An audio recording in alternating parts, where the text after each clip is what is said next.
সুন্দর কিছুই সাজিনি, আমি চিরকালই একটু সেজে গুজে বেরোই, সেরকমভাবেই বেরিয়েছি। আমার একটা ওটা আমার স্বভাব, আমি সব সময় ওই একটা পডকাস্ট ছিল সেটা করে এসছি, ওই জন্য আরও এরকম। এই শাড়ির কালেকশন তোমার? এই শাড়িগুলো সব আমার, ওরা তো সব মানে মুন্ডুদের সবাই ডাইমা থেকে শুরু করে সব বলতো আমি তোমার বাড়ি যাবো, আলমারিতে এরকম শাড়ি কতগুলো আছে আমি দেখবো বিভিন্ন কালারের।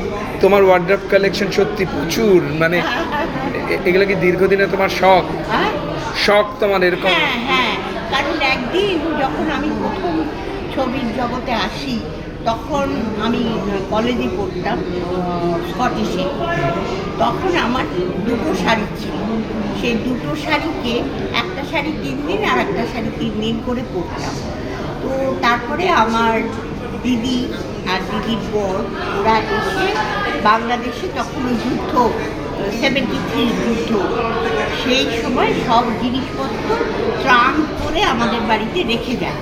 তো একটা বিয়ে বাড়িতে আমার বন্ধুরা, কলেজের বন্ধুরা বললো এই বেনারসি পরে আসবে। এবার আমার তো বেনারসি নেই, তো আমি মাকে বললাম, মা তোমার কাছে তো চাবি আছে, দিদির তো অনেক বেনারসি, একটা বেনারসি তুমি দাও না আমাকে, কি হবে? মা বললেন না, তাতে যদি ওরা বলে যে আমি চাবি দিয়ে গেছি, খুলে মেয়েকে শাড়ি দিয়েছি, জামাই তো বলতেও পারে। আমার দাও না আমাকে, দিল আমার মা, আমি শাড়িটা পরে গেছিলাম।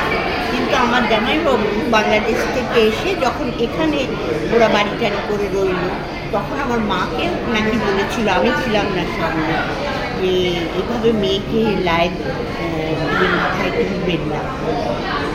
আমার নেই, আমি পরে আসিনি বেনারসি, হ্যাঁ, কিন্তু এই যে আপনি দিলেন তাতে ওর লোক বেড়ে গেল। এরপর থেকে ও যেমন তেমন করে হোক ও জিনিস জোগাড় করবে, এগুলো করবে না। আমার মা খুব কেঁদেছে, আমি তখন বলেছিলাম আমি একখানা না, আমি 10খানা বেনারসি কিনি। সেই জন্যই কী হয়েছে, যখন এখানে যেভাবে কাজ করেছি, টাকা পেলেই শাড়ি ভালো লাগলে নিয়ে আসে, জেদটা ছিল।